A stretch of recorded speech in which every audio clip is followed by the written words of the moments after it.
강혜신의 오늘의 미국.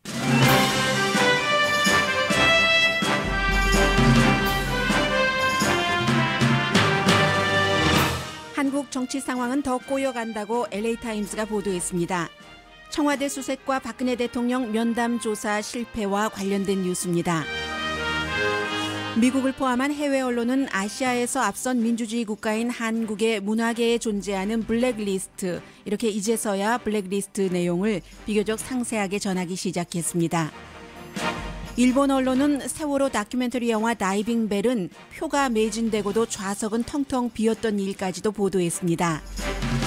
위클리 스탠다드는 한국과 미국의 외교 관계가 표류 중일 때 아베 신조 일본 총리는 한일 역사 이슈까지 솜씨 좋게 처리하고 있다는 기고문을 실었습니다. 금요일에 미국을 방문할 아베 신조 일본 총리는 트럼프 대통령에게 오바마 대통령이 거절했던 미국 기간 산업에 투자하는 윈윈 계획을 알릴 것으로 전해졌습니다. 트럼프 대통령의 이민 행정명령이 다시 시행될지에 대한 항소법원 판결은 이번 주에 나올 예정입니다. 트럼프 대통령은 오늘 아침 미국인이 알고 있는 것보다 테러 위협이 훨씬 크다고 강조했습니다. 이민 행정명령이 연방 대법원으로 갈 가능성이 높아지자 대법관 지명자에 대한 관심 또한 높아집니다. 하버드 대학 동문 시절에 오바마 전 대통령과 닐 고서치 대법관 지명자의 성향을 해외 언론도 보도합니다. 국방부가 트럼프 타워에 사무실을 렌트할 예정입니다. 예멘은 지난주 미국 작전으로 민간인이 숨진 직후 미국의 군사작전을 허용하지 않겠다고 밝힌 것으로 뒤늦게 알려졌습니다. 푸틴 러시아 대통령에 반대하던 인물이 독극물로 혼수 상태에 빠졌습니다. 시애틀시가 웰스파고 은행과 거래를 끊겠다고 발표했습니다. 노스다코타 원주민이 반대하는 송유관 건설에 웰스파고 은행이 투자하기 때문입니다.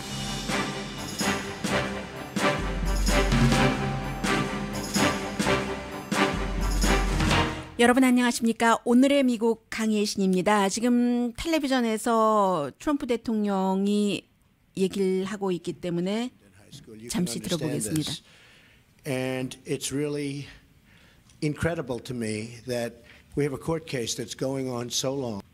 네, 연방 항소법원의 어제 그 판결에 대한 얘기인데 이 내용은 잠시 뒤에 전해드리겠고, 트럼프 대통령은 눈만 뜨면 사람들이 깜짝 놀랄 만한 얘기들을 많이 하기 때문에 이제 대통령이라는 위치에서요, 이제 미국이나 세계의 모든 사람들도 트럼프 대통령이 하는 말이라든가 아니면 그 방식에 대해서 익숙해져 가는 것 같고 그래야지 될 시점인 것 같습니다. 오늘 아침에는 그 트위터에 노스트롬에서 그 딸 이방카의 브랜드 그 옷과 액세서리를 이제 내리겠다고 발표한 것이 이방카에게 너무나 언페어하다라고 대통령이 트윗을 했더군요. 이런 내용들은 잠시 뒤에 전해드리겠고, 오늘 먼저 한국 뉴스 그 미국에서 보도하는 것을 중심으로 일본 언론까지 포함을 해서 전해드리겠는데, 한국 뉴스에 그 많은 그 시간을 할애하고 관심이 있으신 분들은 요즘 나오고 있는 그 미국과 해외 언론은 특별한 그 한국과는 다른 독특한 분석은 아니기 때문에 많이 알고 계시는 내용도 있어서 사실은 오늘의 미국에서도 스킵하는 편이고, 전해드릴 때 오늘도 마찬가지입니다. 좀 진행되는 부분에 대해서는 핵심적인 것만 아웃라인을 여러분들께 알려드려서 팔로우업이 안 되셨던 분들에게는 도움이 되고, 그리고 다 알고 계시는 분들에게는 중간중간 좀 그 한국 언론에서 접하기 힘들었다던가 조금 그 다른 시각이라든가 그런 내용을 중심으로 전해드리겠습니다. 먼저 로스앤젤레스 타임즈의 이 보도는 아주 평범합니다. 제목 자체는 한국에 이제 그 더 그 꼬여간다 하는 내용인데, 이게 이제 박근혜 대통령을 어제 그 특별검사가 그 면담 그 조사를 하려고 했었던 것은 실패했고 여기까지는 커버하지 못했고 언급 정도만 했습니다.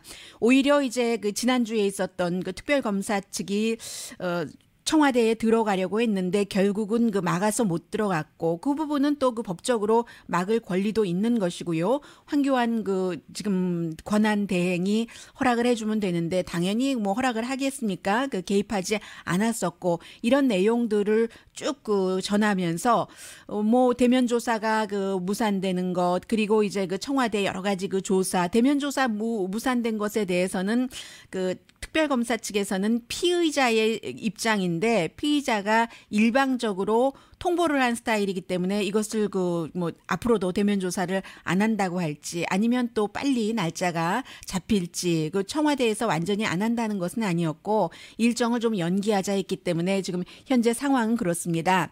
이러한 모든 것을 로스앤젤레스 타임즈는 행정 파워와 법 파워의 충돌이라고 표현을 하고 있습니다. 한 달 사이 2번이나 청와대에서 문을 열어주지 않아서 특별검사가 여러 가지 서류를 조사하러 가지 못했고, 그러나 이제 그 대신에 대통령의 스태프들이 특별검사 측에서 요청한 정보를 자발적으로 제출하겠다고 합의는 한 그런 정도고요. 왜냐하면은 이제 군사적인 기밀이라든가 이런 것들이 있기 때문에 법의 한도 안에서 청와대 측에서는 문을 열어주지 않았다 하는 것인데, 해외에서 볼 때는 몇 시간 동안이나 특별검사 측과 청와대의 여러 스태프들이 또 보좌관들이 대치한 것을 드라마라고 표현을 하고 있는 것이죠. 그것도 이제 아시아의 대표적인 민주주의 국가에서 일어난 일이라고 표현을 하고 있습니다.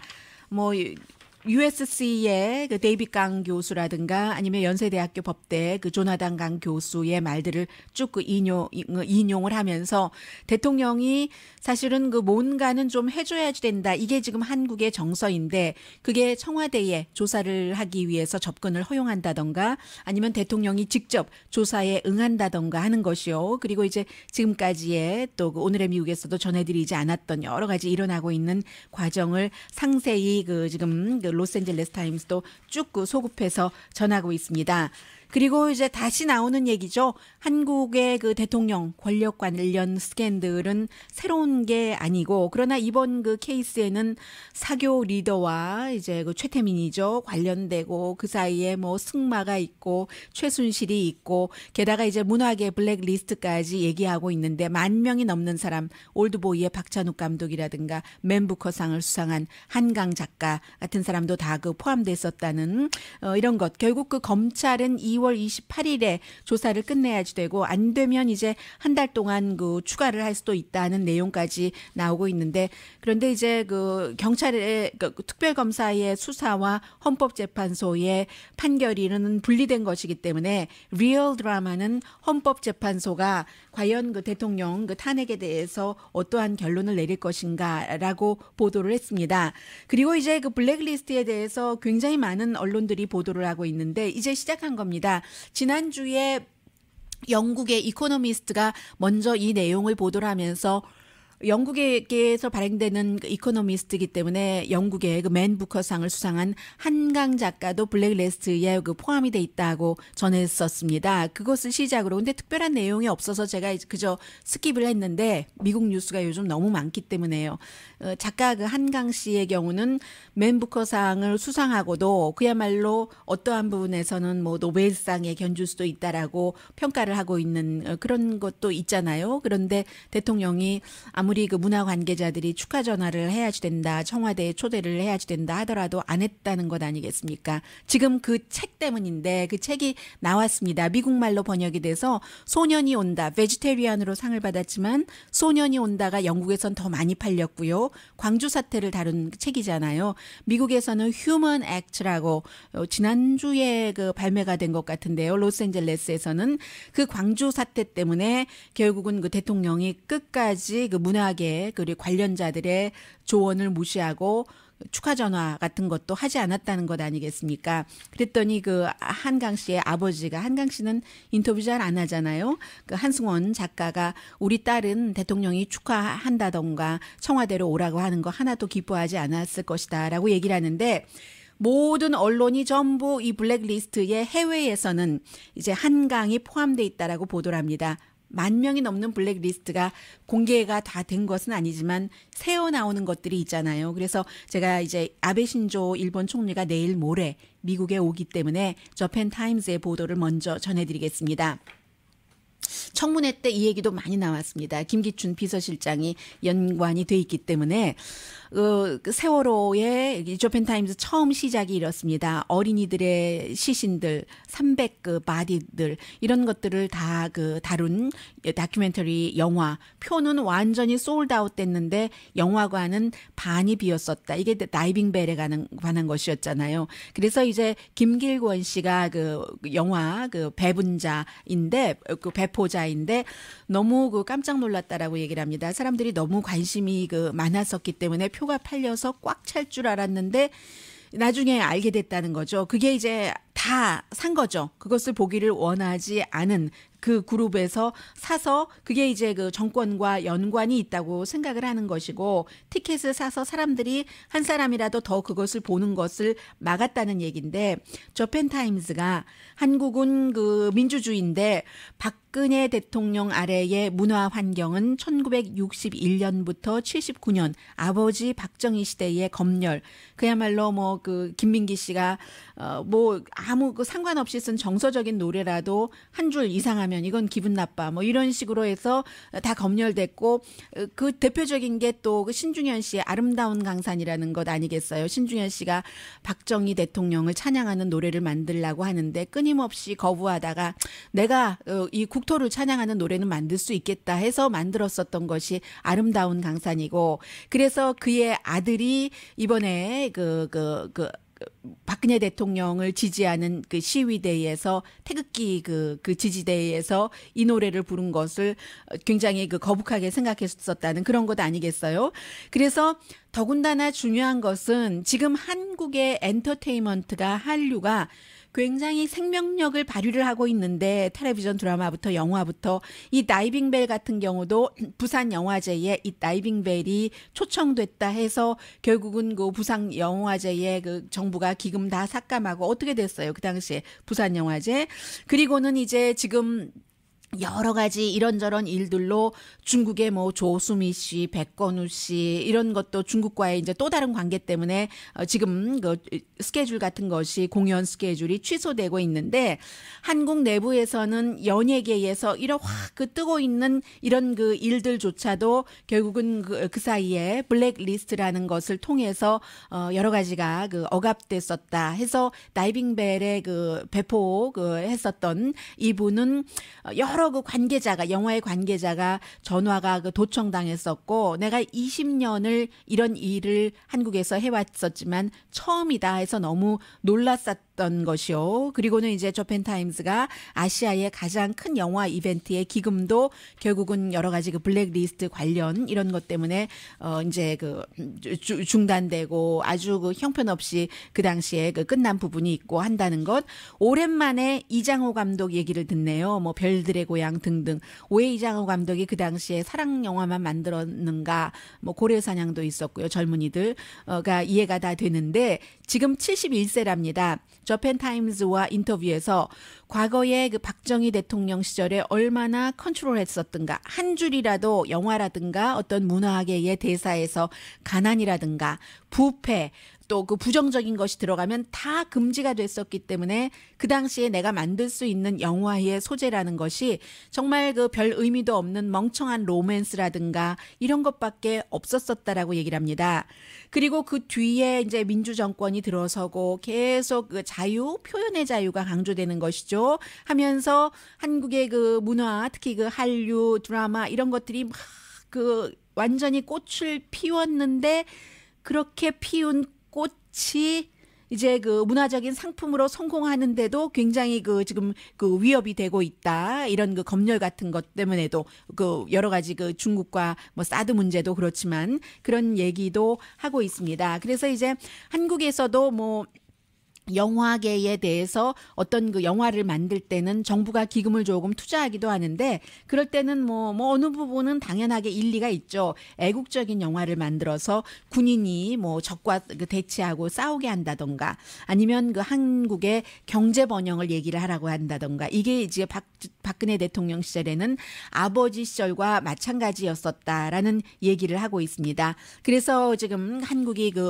그동안 문화계의 블랙리스트로 정책으로 인해서 표현에 있어서의 자유가 많이 조금 위축됐었던 어떤 부분에 그런 것들도 있었다는 게 저펜타임즈의 보도고, 그리고 CNN 방송은 이제 오늘에서야 보도를 하고 있는데 그 사이에 이제 조윤선 그 문화부 그 전 장관이라든가 김기춘 비서실장이라든가 이런 사람들이 이제 그 문학의 블랙리스트 작성으로 처음에는 조윤선 씨도 그렇게 아니라고 청문회에 나와서 하다가 결국은 이제 기소가 됐잖아요. 이런 내용. 그런데 10,000명이 넘는 그 블랙리스트에 포함됐었던 사람 가운데서 474명이 집단 소송을 해서 이제 박근혜 대통령을 상대로 손해배상을 청구하는 것이죠. 이런 내용을 이제 미국의 CNN 방송이 보도하면 세계 사람들이 다 그 알게 되는 것이고요. 그래서 이제 그 조윤선 씨나 김기춘이 이제 같이 그 김종덕 전 문화체육부 장관과 같은 혐의로 기소되고 같은 재판정에 쓰게 되고 하는 내용까지를 보도를 하고 있는데, 참 김기춘 그 전 비서실장은요. 법무장관 그 전에 이제 여러 가지 그 정말 그 수십 년 동안 그 해왔었던 박정희 대통령 시절 때부터 해서 얼마나 많은 젊은이들을 공산주의자다 해서 등등 뭐 그야말로 최고의 그 법정 형 언도를 받을 수 있게 했고 나중에는 수십 건이 다 무죄로 판명 났고 하는데 그런 모든 일들에서 다 빠져나가고 블랙리스트 작성했다고 기소된다는 것 좀 코미디다 하는 생각도 들고요. 그리고는 이제 위클리 그 스탠다드가 지금 그 트럼프 대통령과 한국의 아주 그 어색한 관계 이런 얘기를 하고 있는데, 한국 사람이면 다 알고 있는 한국의 황교안 대통령 권한 대행이 지금 한국 정치를 이끌어가는 것, 박근혜 대통령의 운명이 어떻게 될지 알 수 없는 이런 상황에서 다른 그 아시아의 배우들도 있다. 아베 신조 지금 이제 트럼프 대통령이 당선되고 나서 처음으로 트럼프 타워에서 만난 외국 지도자잖아요. 중국의 경우도 이것저것 뭐 불편한 관계가 있지만 헨리 키신저가 전에 그 핑평 외교에도 힘을 썼고 해서 결국은 헨리 키신저를 트럼프도 트럼프 타워에서 만났었다는 것. 대만 대통령과는 또 직접 전화도 하고 다른 나라들이 굉장히 그 발빠르게 효과적으로 움직이고 있다는 것을 얘기를 합니다. 그 사이에 한국의 경우는 지금 방위비 그 비용 분담이 2019년부터 2023년까지 다시 계약을 미국과 한국이 체결해야지 되는데 올해 말에 시작해야지 되는데, 예를 들어서 이재명 그 후보 같은 경우는 이제 그 한국이 일본과 독일보다 방위비를 많이 낸다. 꼭 그 미국에 굴복할 필요가 없다 하고 버티고 있고요. 또 한미 자유무역 협정 같은 경우는 지금 그 굉장히 그 일자리를 줄이고 있다. 트럼프 대통령이 이 조약으로 인해서라고 얘기를 하고 있는데, 위안부를 둘러싼 그 일본과 그 한국과의 관계에 있어서도 일본이 계속 이제 그 아베 신조 일본 총리가 솜씨 좋게 이런 역사 이슈를 미국 대중에게 어필한다는 얘기입니다. 예를 들어서 지금 그 펄 하버 마지막으로 그 오바마 대통령이 자리에서 전에 물러나기 전에 아베 신조 일본 총리와 펄 하버를 방문을 했잖아요. 과거 일은 과거로 돌리자는 것을 미국 사람들에게 보여주는 거잖아요. 이번에 트럼프 대통령을 만나서도 이런 그 과거 위안부와 관련된 이런 이슈에도 언급을 할 것 같다라고 위클리 그 매거진은 전하고 있습니다. 그리고 위클리 스탠다드 매거진이요. 그리고는 이제 반기문 보수적인 그 반기문 전 사무총장이 이제 스스로 물러나고 만 일을 전하면서 올 봄이나 여름에 만약에 이제 헌법재판소에서 탄핵 이렇게 그 결정을 내려서 선거가 치러지게 된다면은 그야말로 한국은 선거로 불타오를 때 캠페인으로요. 새로운 그 트럼프 행정부는 아시아 정책을 그 마지막 그 파이널라이즈를 해야지 되는 이런 타임인데, 진보 대선 후보가 반미 카드를 들고 나온다면 방위비 문제, 사드 배치 문제에 대해서도요. 그리고 이미 2002년에 그런 일이 있었었고 그 당시에도 선거 캠페인을 할 때였는데 미군 장갑차 사건 때문에 반미 감정이 높아져서 그 당시에 그 헨리 하이드 그 외교위원회 위원장이 많은 그 미국 정치인들과 함께 한국을 방문하려던 것을 취소했다. 이런 부분이요. 이게 이제 위클리 스탠다드가 데니스 그 헬핀이라는 존재하는 외교관계위원회 전에 미국의 그 아시아 자문을 했었던 사람의 그 글을 올린 것인데 그만큼 일본은 여러 가지를 그 트럼프 행정부와 차근차근 해나가는 것 같고 그 서로 그 뭐 마이너스 나지 않는 그런 상황에서요. 한국은 아무것도 하지 못하고 손 놓고 있는 그 이 분위기에서 창피하게도 문학의 리스트 100만 명이 넘는 사람들 이런 것까지도 그 했다니까 얼마나 미국 사람들이 신문을 보면은 이게 로스앤젤레스 타임스, 위클리 스탠다드, 또 뭐 저펜 타임스 그리고 대부분의 그 미국 통신, 뭐 해외 언론, 인디펜던트, 가디언 다 보도를 하는 내용이기 때문에 한국은 굉장히 그 이미지가 좀 그 서툰 나라, 민주주의는 민주주의인데 민주주의가 조금 익지 않았다는 것을 너무나 분명히 보여주는 그런 나라입니다. 지금 현재로서는요.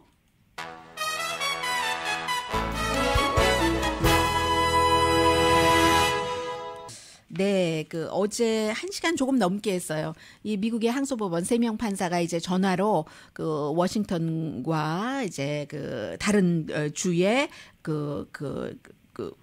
말하자면 그 변호사 그리고 연방 법무부의 변호사와 전화 통화를 통해서 대통령의 이민 행정명령을 어떻게 할 것인가를 심의하는데 먼저 이제 주정부의 그 변호사 그리고 나중에 연방정부의 변호사와 통화를 하는데 시간을 연방정부 변호사에게 조금 더 주더군요. 우리 공평해야지 되는데 먼저도 조금 변호사에게 시간을 더 줬으니까 더 하십시오 하고 내린 그 결론 거기에 대한 트럼프 대통령의 그 반응 그리고 이제 그 또 다른 오바마와 고서치라는 하버드 대학교의 동문 스토리 다 그 연관된 일